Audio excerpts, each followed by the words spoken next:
Ich habe euch zum Einstieg dieser Predigt ein Bild mitgebracht.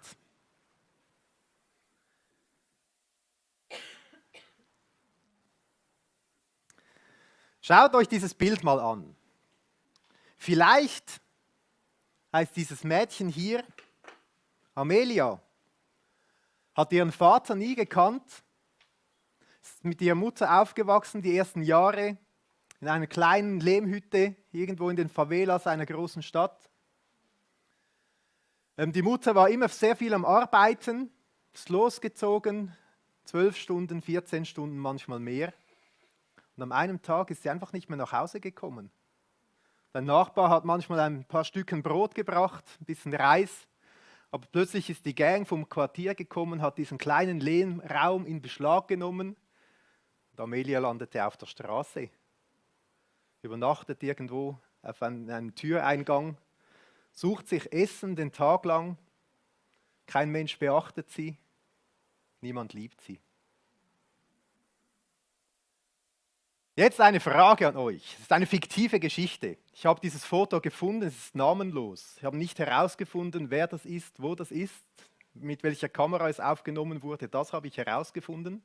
Es gibt viele so namenlose Kinder, die vielleicht irgendwo unterwegs sind. Stellt euch vor, ihr könnt mit 500 Franken wirklich einen Unterschied ausmachen. Dass dieses Kind eine Familie findet, eine Pflegefamilie, wo es geliebt wird, wo es einen Ort hat, wo es aufwachsen kann, wo es auf positive Art und Weise erwachsen werden darf. Wer wäre bereit, 500 Franken dafür zu bezahlen? Wer wäre bereit? Sehr viele Hände, sehr viele Hände. Ja, Titel der Predigt heute ist Kleine Kinder, große Wirkung. Oder eigentlich könnte man auch anders sagen, auf normale Menschen hat so ein Bild von einem kleinen Kind hat enorme Kraft. Wir wünschen uns, wir sehnen uns, dass es ein Zuhause hat, dass es geliebt wird, dass es gut aufwachsen kann, dass es behütet wird, dass keine schlimmen Sachen passieren. Und ich glaube, ganz vielen von euch geht es so, das übt viel Kraft auf uns aus. Und ich habe den Eindruck, dass genau das eine große Not ist bei uns im Embracher Tal. Dass es verwahrloste Kinder gibt. Vielleicht denkt ihr jetzt, ja wo? Wo sind diese? Und dem wollen wir heute nachgehen. Mir ist wichtig, diese Predigt heute soll keine Anklage sein und nicht schlechtes Gewissen fördern oder so, sondern ich will einfach mein Herz mit euch teilen, weil es löst etwas in einem aus, wenn man verwahrloste Kinder sieht. Das ist auch mein Gebet für die Predigt heute, dass Jesus unser Herz berühren darf. Ja, so wollen wir dich bitten, Jesus, berühre unsere Herzen. Du hast etwas für uns bereit heute Morgen. Ich will dich bitten, dass du zu uns redest. Zu jedem ganz persönlich, dass das dran ist. Amen. Ja, vielleicht habt ihr gedacht, der spinnt ja. Wir haben keine Kinder, die auf der Straße irgendwo Essen suchen hier. Kein Problem.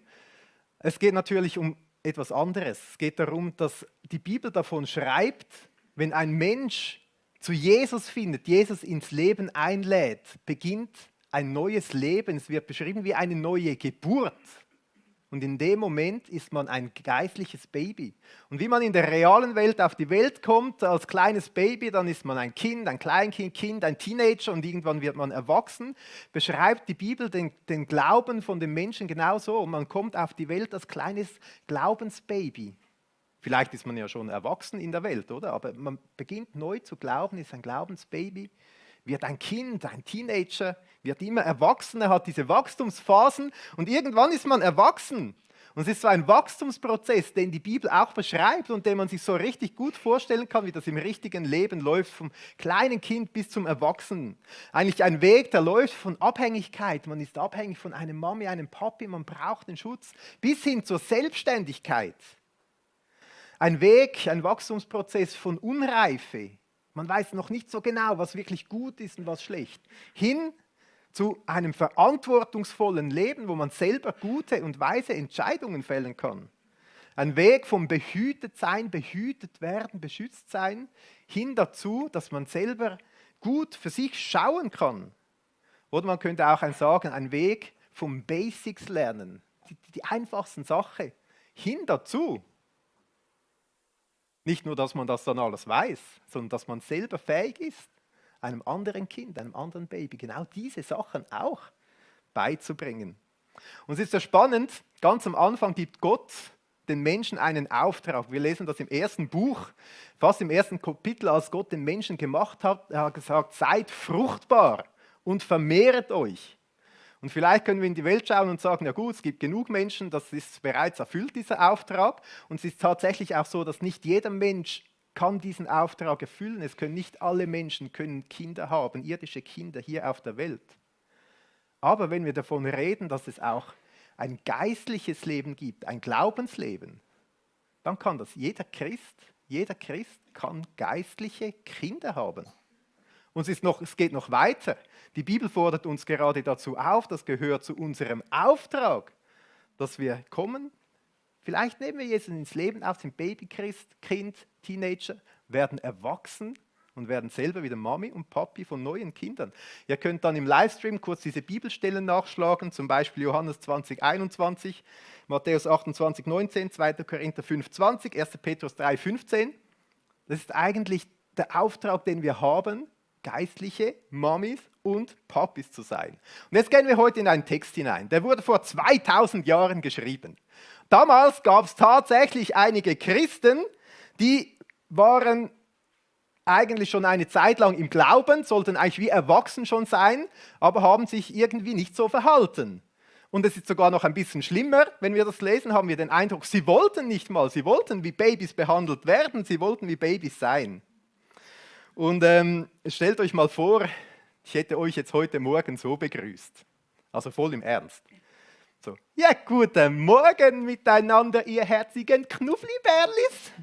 Habt ihr schön eure 14 Stunden geschlafen oder noch ein paar mehr und warme Milch getrunken, 37 Grad. So. Und sitzt ihr schön weich auf euren Windeln und ist der Popo schön eingepudert. Wäre ein bisschen schief, oder?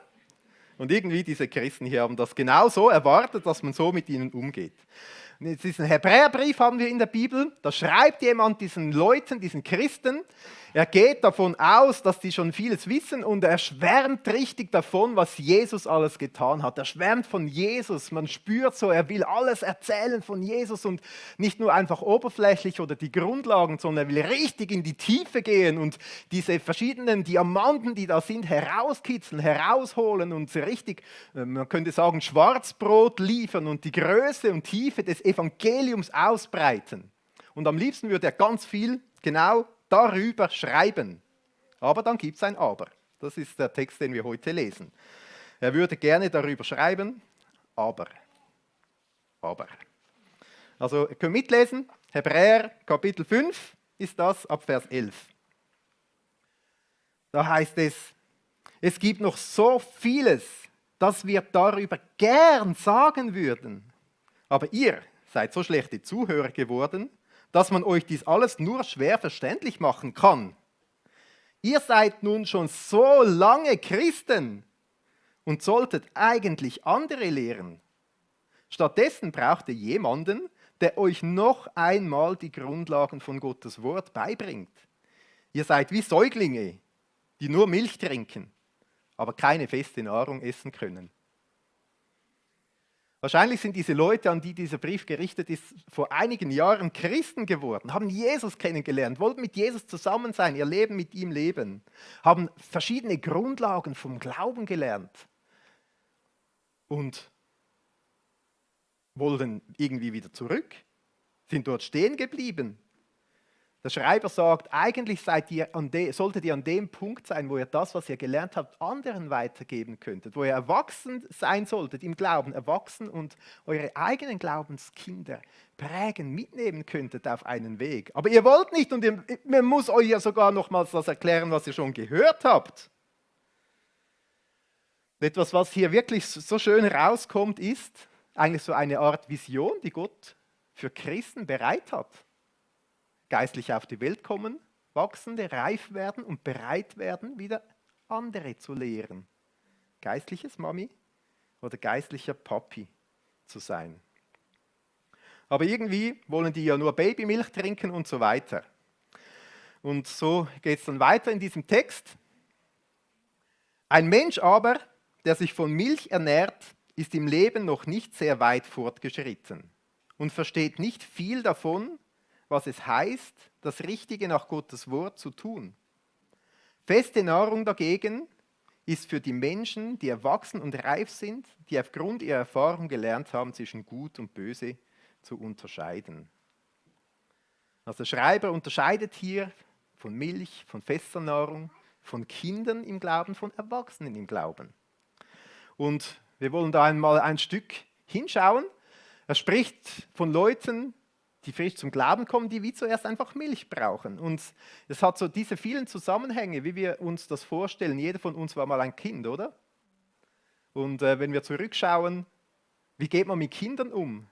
In den ersten Jahren brauchen Kinder ein gut beschütztes Umfeld. Sie brauchen viel Liebe, sie brauchen aber auch klare Regeln. Und die müssen sie nicht mal verstehen. Ich meine, ein Kind muss nicht berechnen können, wie lange der Bremsweg eines LKW ist, wenn er mit 50 km/h kommt. Aber Mami sagt Stopp und dann ist Stopp und es ist besser so. Vielleicht könnte man sogar sagen, Kinder lernen schon, erste Verantwortung zu übernehmen, selber Schritte zu machen und machen das auch und fallen hin und stehen wieder auf und lernen viel durch Erfahrung.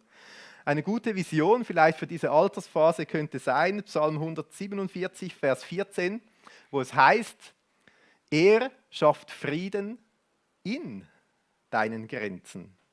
Und geistlich könnte man das ganz ähnlich verstehen. Wenn jemand zum Glauben kommt, ist es wichtig, dass man jemanden an der Seite hat, der hilft, der sagt, hey, das hilft, das ist gut, das vielleicht nicht. Und vieles versteht man vielleicht nicht, aber man hat Vertrauen zu dieser Person, dass sie einem gut führt auf so einem Weg. Man macht eigene Erfahrungen, macht eigene Schritte und manchmal gelingt es und man freut sich und manchmal gelingt etwas nicht und dann steht man auf und geht wieder weiter.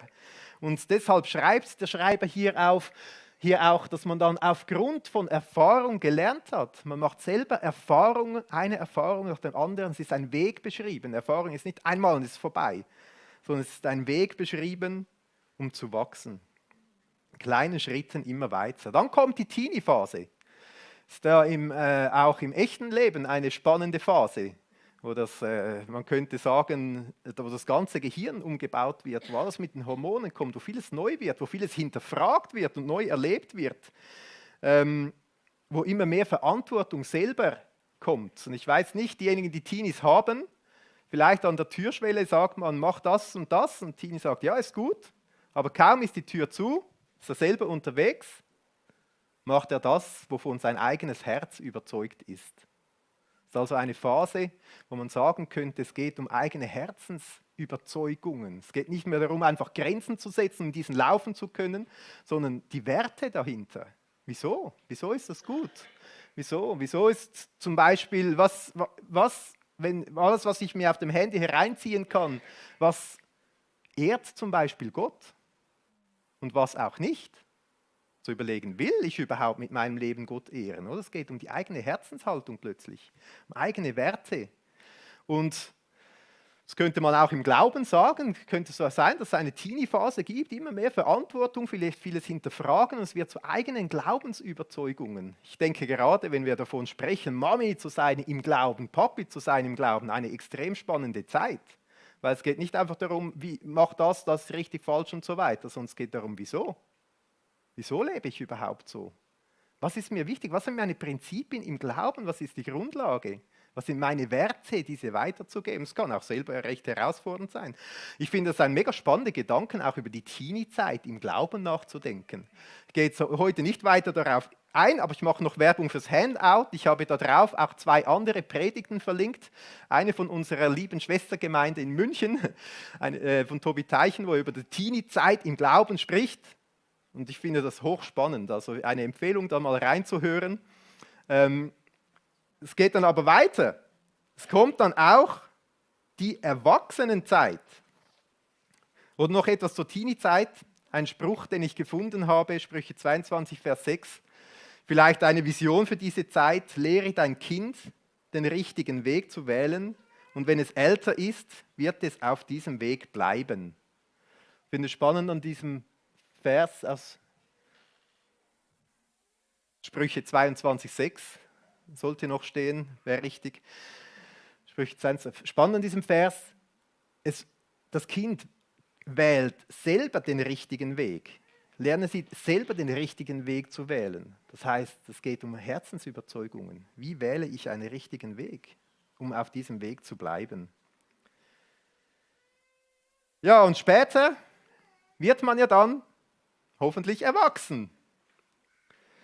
Und ich glaube, in der Welt ist es genauso komisch, wenn man Erwachsene wie Kinder behandelt oder wie Teenies behandelt, wie im geistlichen Leben. Das passt überhaupt nicht. Es wäre komisch, wenn man sagt, ja, wenn jetzt irgendwie die Eltern erwachsenen Kindern sagen, das musst du machen oder nicht, Grenzen, Stop and Go und so weiter.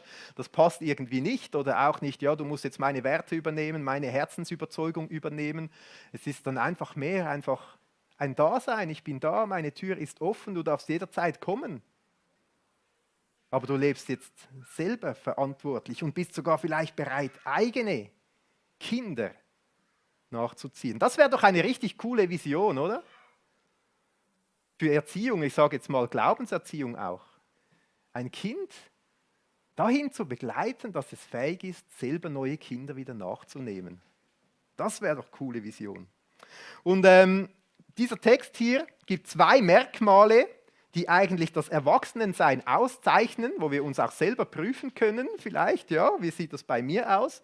Das eine, was hier steht, sie haben gelernt, das Richtige nach Gottes Wort zu tun. Das heißt, einen erwachsenen, sage ich mal, reifen, mündigen Christen zeichnet aus, wenn er eine Frage hat im Leben, eine Entscheidung, die ansteht, etwas, das ihn herausfordert, wie auch immer, hat er gelernt, die Bibel zu nehmen, das lebendige Wort Gottes in die Hand zu nehmen, zu suchen, zu schauen, was sagt es und entsprechend das Leben, das Richtige zu tun, das Leben zu gestalten. Und etwas Zweites, was hier auch steht, hat gelernt, zwischen Gut und Böse zu unterscheiden. Und auch hier geht es nicht nur um etwas im Kopf, zu wissen, was ist gut, was ist schlecht oder so, sondern auch das im Leben umzusetzen. Ich weiß, was gut für mich ist, was gut tut für meinen Glauben. Ich weiß aber auch, was schlecht ist, was nicht gut tut, was vielleicht böse ist oder so. Und entsprechend habe ich gelernt, so auch mein Leben zu leben. Man könnte sagen, das sind so 2 Merkmale vom Erwachsenensein im Christen. Und es gibt eigentlich 2 Sachen, die recht peinlich sind. Das eine ist, wenn Erwachsene so behandelt werden wie Kinder, oder? Das ist ein bisschen peinlich. Als Zweite, was auch peinlich ist und was da diesen Christen vor 2000 Jahren offensichtlich passiert ist, dass sie so behandelt werden wollten wie Kinder. Dass man ihnen vorkauen musste, wie alles geht, was jetzt gut und schlecht ist, dass man ihnen das sagen muss, dass man nochmals diese Milch geben muss, die Basics erklären und so weiter. Und was ich auch finde, muss klar sein, oder? Es geht hier um eine Grundeinstellung. Ich glaube, jeder Christ, der braucht immer wieder einmal Ermutigung, Ermahnung, dass jemand einem etwas sagt, Trost gibt, wie auch immer. Aber es soll keine Lebensgrundlage sein, sondern es soll das Ziel sein, reif zu werden. Nicht einfach nur ein Nehmer zu sein. Eben, wenn ich als Kind behandelt werden will, dann will ich, dass meine Mami und Papi immer Essen gibt. Für alles schaut, dass ich nur nehmen kann. Teilnehmer sein statt Gastgeber. Das wäre noch Verbindung letzter Sonntag Predigt. Genau, also zurück zum Text. Wir haben hier diesen Schreiber des Hebräerbriefs. Der pisst diesen Leuten ein bisschen ans Bein. Er sagt, Leute, was ist mit euch los? Und man hat ehrlich gesagt den Eindruck, wenn man das liest, dass eigentlich diese Christen völlig ready und bereit sind und alles haben, was sie brauchen, um Mami und Papi zu sein im Glauben und er sie einfach herauskitzeln will, genau das zu tun. Das ist auch spannend, wenn wir weiterlesen, zählt er ihnen schon noch kurz diese Grundlagen auf. Er sagt einfach die Begriffe, was dazugehört, aber dann geht er weiter und geht wieder in diese Tiefe des Evangeliums hinein und schreibt von Jesus und dem hohen Priester und so weiter, so richtig Fleisch oder feste Nahrung, könnte man sagen.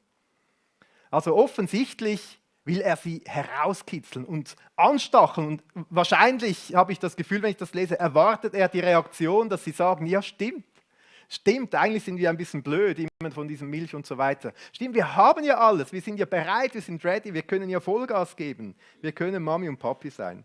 Und wir wollen auch lesen, wie er hier weiterschreibt. Es geht dann weiter im Kapitel 6. Wo er diesen Faden weiterspinnt und wo wir das spüren, wie er sie anstacheln will. Da heißt es, Vers 1 und 2, Lasst uns daher aufhören, ständig die Grundaussagen der Lehre von Christus zu wiederholen. Wir wollen vielmehr weitergehen und im Verständnis reifer werden. Wir müssen doch nicht immer wieder neu erklären, wie wichtig es ist, dass wir von allen bösen Taten umkehren und an Gott glauben. Ihr braucht keine weitere Unterweisung über die Taufe, die Handauflegung, die Auferstehung von den Toten und das ewige Gericht. Und dann geht es weiter und ihr könnt das mal lesen, da hat man viel feste Nahrung, wenn man diesen Hebräerbrief liest. Das ist wirklich sehr, sehr reichhaltig, ein sehr reichhaltiges Buffet. Es reicht für viel mehr als eine Mahlzeit. Und ich finde aber spannend, oder? Er stachelt sie an, er sagt ihnen, ihr habt ja alles und wir müssen nicht mehr davon reden und zählt dann ganz kurz 6 Punkte auf, was er denkt gehört zu diesen Grundelementen des Glaubens, zu dieser, sage ich mal, Babymilch dazu. Und will sie damit so herauskitzeln. Wir schauen kurz, was sind das für Begriffe, die hier stehen. Das Erste, was er sagt, was so dazugehört, sind dieses Begriffspaar von allen bösen Taten umkehren oder im wörtlichen Text heißt es Buße zu tun von toten Werken. Und dann das Zweite, an Gott glauben. Also er sagt, es gehört zu den Grundelementen dazu, umzukehren von toten Werken, Buße zu tun von toten Werken, die bösen Taten sich wegkehren. Und wir können uns gut vorstellen, diese Christen, die haben gehört von Jesus, die haben gehört davon, dass jeder Mensch auch schlechte Taten macht, tote Werke, Dinge, die von Gott trennen, Dinge, die auf diese Erde hinauslaufen, aber nicht in die Ewigkeit. Wenn Menschen sich selbst schaden, wenn Menschen anderen schaden, wenn sie dadurch auch Gott schaden. Die Bibel nennt all diese Dinge Sünde und er sagt, statt dass du auf deine eigenen Werke fokussiert bist, es könnten sogar gute Werke sein, aber eigene gute Werke führen nie in den Himmel hinein. Es könnte sein, dass Menschen sagen, ich berufe mich auf meine Werke. Wenn ich da mal vielleicht vor dem Richter stehe oder so, sage ich, ja Gott, ich habe ja schon ein paar schlechte Dinge gemacht, aber das Gute überwiegt ja, du hast gesehen, ich habe mir schon Mühe gegeben im Leben. Aber die Bibel nennt auch das tote Werke, weil kein Mensch kann sich einen Eintritt in den Himmel verdienen mit seinen Werken. Und sagt, Umkehr, ihr habt das ja gehört und ihr habt danach gelebt, von euren toten Werken umzukehren, Buße zu tun, weg davon zu gehen und nämlich nicht auf eure Werke zu schauen, sondern euch an Jesus festzumachen. Und deshalb steht dann hier auch der Glaube an Gott. Das bedeutet, ich vertraue, glaube, dass Gott ja genau das getan hat, was nötig ist, dass er auf diese Welt gekommen ist in Jesus Christus. Und Jesus Christus, all das Trennende, diese Schlechte, diese Sünde, diese toten Werke auf sich genommen hat und die Strafe dafür bezahlt hat am Kreuz. Das zweite Wortpaar, was hier steht, die Taufe, die Handauflegung. Wörtlich heißt es die Taufen oder die Waschungen, je nachdem, wie man es übersetzt. Und es gab damals so verschiedene bekannte Taufen. Man kannte die Taufe vom Johannes dem Täufer, man kannte die jüdische Proselytentaufe, wenn jemand zum Judentum konvertiert ist. Man kannte die jüdischen Waschungen, wie sie sich immer gewaschen haben und so weiter, so diese heiligen Waschungen. Und man kannte auch die Taufe auf den Namen von Jesus Christus. Und offenbar haben sie genau das diesen Leuten beigebracht. Sie haben gesagt, wenn du an Jesus glaubst, wenn du dich an ihm orientierst, wenn du seine Vergebung angenommen hast, dann lass dich taufen auf den Namen von Jesus Christus. Und genau das haben sie wahrscheinlich auch getan. Und dazu die Handauflegung, wenn der Schreiber davon schreibt, dann ist klar, es geht um den Heiligen Geist. Es gibt verschiedene Stellen, gerade in der Apostelgeschichte 8, Vers 15 und Vers 17 und 19,6, wo es zum Beispiel heißt, als Paulus ihnen die Hände auflegt hatte, kam der Heilige Geist auf sie. Wenn wir die Bibel lesen, gibt es verschiedene Wege, wie der Heilige Geist kommt. Der kommt, wenn wir unser Herz für Gott öffnen.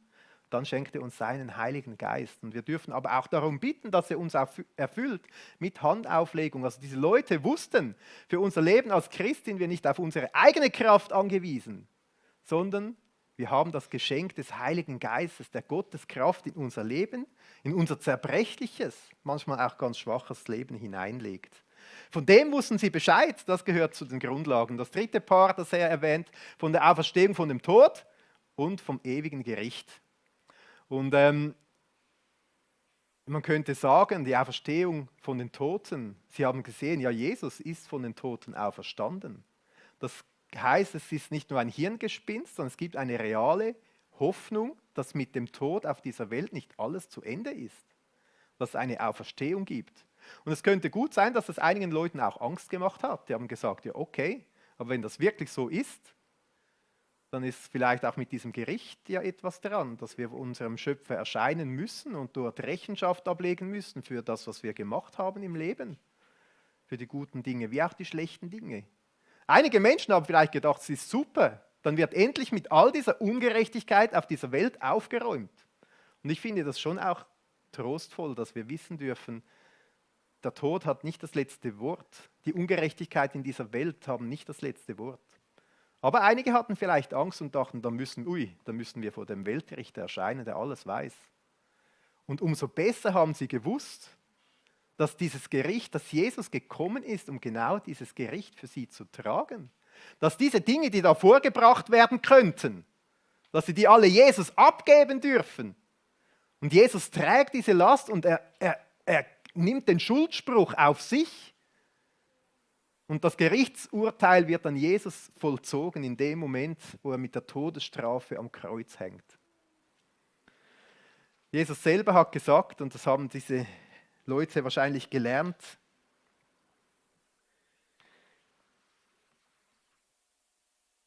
wer mein Wort hört und glaubt dem, der mich gesandt hat, der hat ewiges Leben und kommt nicht ins Gericht, sondern er ist aus dem Tod in das Leben übergegangen. Mit anderen Worten, das alles gehört zur Babymilch dazu. Und der Schreiber hat hier den Leuten, den Christen gesagt, das wisst ihr alles, das sind eure Grundlagen, das habt ihr erlebt, das habt ihr für euch in Anspruch genommen und ihr seid jetzt bereit, genau diese Dinge anderen zu lehren. Ist eigentlich kurz zusammengefasst eine Kapitelüberschrift für einen möglichen Jüngerschaftskurs, ist jetzt nicht abgeschlossen oder so, aber es sind vielleicht die wichtigsten Grundthemen, könnte man schon sagen. Und ich habe mir überlegt, wie ist das jetzt für uns? Viele von uns sind auch seit einigen Jahren Christen. Vielleicht auch einige ganz neu. Ja, das wäre jetzt spannend. Wer denkt eher vielleicht, ja, ich bin erst ein Baby im Glauben. Ich bin ein Kind. Aber ich bin gerade in der Teenagerzeit im Glauben. Oder ja, erwachsen. Vielleicht geht es einigen sogar so, dass sie wie in diesem Bibeltext denken, eigentlich bin ich ja schon eine Weile erwachsen. Aber wieso schreie ich auch immer nach Milch? Wieso habe ich das Gefühl, ich sei noch nicht bereit, andere zu lehren? Ein Mami, ein Papi, für andere zu sein. Ich denke manchmal, dass wir hier bei uns in der FWG, wir haben so richtig gute Tools, genau für diese verschiedenen Wachstumsphasen. Wir haben einen Alpha-Life-Kurs, startet am nächsten Mal 15. Januar. Wir haben MyLife-Workshop. Wir haben verschiedenes Material, VIP-Bible-Training zum Beispiel. Wir haben Kleingruppenmaterial. Und manchmal habe ich den Eindruck, dass wir denken, genau diese Programme, diese Tools, die sind ja genau da für diese Kinder, da muss ich ja gar nichts mehr machen. Aber das Bild, das ich dafür habe, ist eigentlich, wenn das Programm für die Kinder da sein muss, wenn die Struktur für die Kinder da sein muss, dann ist es ein Waisenhaus. Und es ist besser als gar nichts. Kann ja auch ganz liebevoll sein. Aber die Idee von Gott ist, dass es Väter gibt, dass es Mütter gibt im Glauben, die bereit sind, jemanden an die Hand zu nehmen und hereinzuführen, zeitlang unterwegs zu sein. Gute Eltern, die wissen ja, man muss nicht alles selber herausfinden, man muss nicht alles irgendwie selber machen. Es gibt so viele Hilfsmittel, gute Tools und so weiter, die ich eben nutzen kann. Und vielleicht gute Eltern nehmen die auch gerne in Anspruch. Und es ist ja schon auch eine spannende Beobachtung. Normalerweise wünschen wir all unseren Kindern, dass sie mit einem Mami und mit einem Papi aufwachsen können. Das sind schon zwei. Und dann nehmen wir noch einen Götti dazu und ein Gotti dazu. Und wenn wir das Glück haben, dann sind noch Großeltern da, die noch mithelfen. Das ist ein ganzes Team. Und so stelle ich es mir auch in der Kirche, in der Gemeinde vor. Es ist eine Mami, vielleicht ein Papi, noch andere Leute, eine Kleingruppe, die zusammen mit jemandem unterwegs ist, so eine Bezugsperson sein kann für andere, die bereit ist, jemanden an der Hand zu nehmen und hineinzuführen. Wir haben am letzten Sonntag dieses Gleichnis gelesen miteinander, wo Jesus erzählt, wie der Knecht losgeschickt wird, Leute zu rufen und hereinzuführen. Das Wort hereinführen, und es wird geschickt zu den Lahmen und den Leuten, die draußen sind am Wegrand, die wahrscheinlich ganz schmutzig und dreckig sind. Und ich stelle mir vor, es ist ein Weg zu diesem Fest, ein langer Weg. Muss man Kleider wechseln unterwegs? Muss man Mut zusprechen? Mal genau, du darfst zum Fest kommen, zu diesem großen Fest. Hereinführen, Zeit haben, dranbleiben. Nicht in Einzelarbeit, zusammen, aber liebevoll. Ich habe hier jemanden, den ich euch vorstellen kann. Monika, du kannst gleich zu mir kommen für ein kleines Interview.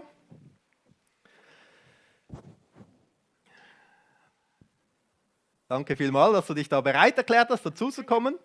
Du hast vor 3 Jahren jemanden gesehen und hast gedacht, Moll, da möchte ich so, man könnte vielleicht sagen, auf einen geistlichen Mutterweg zu gehen. Und bist mit deiner Person, mit deiner lieben Schwester seit 3 Jahren unterwegs. Und meine Frage an dich, wieso hast du das gemacht? Wieso? Also, das ist eine Aufgabe, die ich mir eigentlich gar nicht gesucht habe, wirklich. Sondern ich bin einfach in diese Situation hineingestellt worden, habe gedacht, das braucht es irgendwie. Ich möchte das machen. Und ich habe diese Schwester so lieb gewonnen und sie ist mir so wertvoll. Und ich habe mir überlegt, was habe ich bekommen? Ich habe, wie du es vorhin so ausgeführt hast, so vieles mit auf den Weg bekommen und ich habe diese Bibel in der Hand und ich meine, wir haben die beste Botschaft, die wir verkünden können, die wir jetzt nächste Woche den Menschen weitergeben können, aber wir haben dieses Buch, das noch so viel mehr enthält und uns eigentlich zeigen möchte, wie wir wirklich leben können. Und das war für mich so Motivation, dieser lieben Schwester das mit auf den Weg zu geben. Pack deine Bibel, lies drin, komm, wir machen uns miteinander auf den Weg. Und es hat nicht diesen Eindruck erwecken sollen, dass ich einfach hier stehe und sage, hey, ich bin diejenige, die jetzt schon so lange im Glauben ist und die weiß, wie es funktioniert und ich sage dir jetzt, was du machen musst. Und so, sondern nein, ich habe mit ihr zusammen mich auf den Weg begeben und wir haben zusammen Sachen entdeckt und ich habe für mich selber wieder so viel Wertvolles gewonnen und einfach Freude erhalten und gedacht, wie gut haben wir unsere Bibel und was steht so viel Wertvolles drin fürs Leben. Also wie hast du das dann ganz praktisch gemacht? Ja, wir haben uns getroffen und wir haben zusammen die Bibel aufgeschlagen und ich habe ein so kleines Andachtsbuch und wir sind da Schritt für Schritt vorwärts gegangen. Und wir haben immer wieder auch zusammen gestaunt, wie die Themen irgendwie passen. Sie haben einfach gepasst. Sie haben so ins Leben gesprochen und zum Teil sogar auch auf Predigtthemen. Dann das wie wieder einen Gedanken aufgenommen. Das haben wir doch gehört und so. Und also ich denke, Gott hat da auch sehr stark mitgewirkt. Und also ist nicht auf meinem Mist gewachsen. Ja. Du bist selber als 18-Jährige zum Glauben gekommen. Wie hast du das damals selber für dich erlebt? Ja, genau. Und in dieser Zeit, das ist ein guter Punkt, habe ich mich auch wieder an so viele Dinge erinnert, wie es bei mir war, als ich zum Glauben kam. Ich meine, ich habe noch nie eine Bibel damals in der Hand gehabt. Und mein Hintergrund war eher so, ja, die Bibel, die ist eher gefährlich, die ist voller Widersprüche.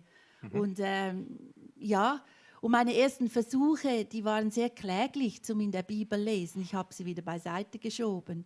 Oder zusammen beten, das war auch so ein Thema. Das war für mich eine Riesenüberwindung. Und so habe ich gedacht, ja, vielleicht kann das auch sein. Jemand, der neu ist in all diesen Dingen. Und das so miteinander zu erleben und zu entdecken, das war sehr wertvoll. Oder ist es immer noch? Cool. Genau, ja. Danke vielmals, Monika. Dürft ihr nachher gerne noch mehr fragen? Danke.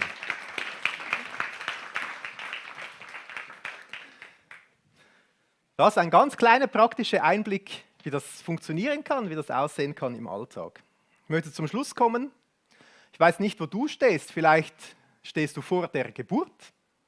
Vielleicht bist du hier und sagst, ja, diese Botschaft von Jesus, das ist eigentlich etwas, was berührt mein eigenes Herz, aber ich habe ihn noch gar nicht so ins Leben aufgenommen. Ich habe diese geistliche Neugeburt gar noch nicht erlebt. Aber ich will das eigentlich. Dann möchte ich dir Mut machen, genau das zu tun. Es hat hier nämlich ganz viele Christen, die seit einigen Jahren Christen sind, die bereit sind, dich an der Hand zu nehmen und so eine geistliche Neugeburt zu erleben, dein Leben Jesus anzuvertrauen. Geh auf jemanden zu, es könnte sogar umgekehrt sein, dass jemand hier ist und denkt, hey, das wäre doch die Person, da wäre es doch dran, eine geistliche Neugeburt. Vielleicht fragt dich jemand, wer weiß. Vielleicht bist du aber auch hier und sagst, ich bin eigentlich ein Kind oder ein Teenie im Glauben, ich bin in diesem Wachstumsprozess unterwegs. Vielleicht merkst du, dass du gerne jemanden an deiner Seite hättest. Manchmal sieht man das den Leuten ja nicht so an, oder? Es ist nicht wie im echten Leben, wo die Kinder klein sind und die Erwachsenen groß. Du darfst ruhig auf jemanden zugehen, fragen, sagen, hey, begleitest du mich eine Zeit lang? Das wäre doch eine gute Möglichkeit. Vielleicht bist du aber auch hier und sagst, eigentlich bin ich erwachsen im Glauben. Ich habe ja alles. Ich bin eigentlich ready. Ich habe sogar diesen Auftrag. Und Jesus hilft ja, muss nicht auf unserem Mix wachsen, sondern er hat uns den Heiligen Geist gegeben, der uns unterstützt in dieser Aufgabe. Vielleicht ist das eine Ermutigung, einfach mit wachen Augen durch den Alltag zu gehen und zu schauen, wo ist am Wegesrand vielleicht so ein Kind, für das niemand schaut, verwahrlost und bräuchte jemanden, der es an der Hand nimmt. Dann könnte es genau du, diese Person sein. Ich möchte ins Gebet gehen, dass wir zusammen beten können. Danke, Jesus, dass du uns einlädst in deine Familie. Und vielleicht fühlen wir uns nicht würdig, zu dir zu kommen, weil wir uns unserer Schuld bewusst sind. Vielleicht schämen wir uns. Vielleicht wissen wir nicht, wie das geht. Aber du hast alles getan, Jesus, das nötig ist, dass genau das möglich ist. Du bist am Kreuz gestorben, hast unsere Last, unsere Schuld, unseren Urteilsspruch auf dich genommen und hast die Schuld bezahlt. Und ich will dich bitten, Jesus, dass du Menschen rufst, neu geboren zu werden. Und Jesus, ich will dich auch bitten für jeder, der wie als Kind im Glauben unterwegs ist, dass du ihm jemanden an die Seite stellst. Und wenn jemand hier ist, der denkt, doch, ich bin so ein Kind, dass du irgendwie diese Möglichkeit schaffen kannst, dass Mütter, Väter im Glauben da sein können, an der Hand zu nehmen, Schritte zu führen, mit dieser Vision selber erwachsen zu werden. Und ich bitte dich auch, Jesus, dass du auch unsere Herzen berührst, wenn wir selber so Menschen sehen, die ja vielleicht wie verwahrloste Kinder im Glauben irgendwo unterwegs sind und einfach Unterstützung brauchen, um zu wachsen und mündige Christen zu werden. Schenke du doch, Jesus, dass es uns nicht kalt lässt, sondern dass wir bereit sind, dass wir dem Priorität geben können. Und es heißt im Epheser 3, Vers 14, deshalb beuge ich meine Knie vor dem Vater, von dem jede Vaterschaft in den Himmel und auf Erde benannt wird. Ich möchte dich bitten, Jesus, dass du Väter und Mütter im Glauben berufst. Heute, diese nächste Zeit, wo wir unterwegs sind und dass das unsere Grundhaltung sein kann. Und danke, dass das von dir kommt, dass wir es nicht aus eigener Kraft tun müssen. Amen.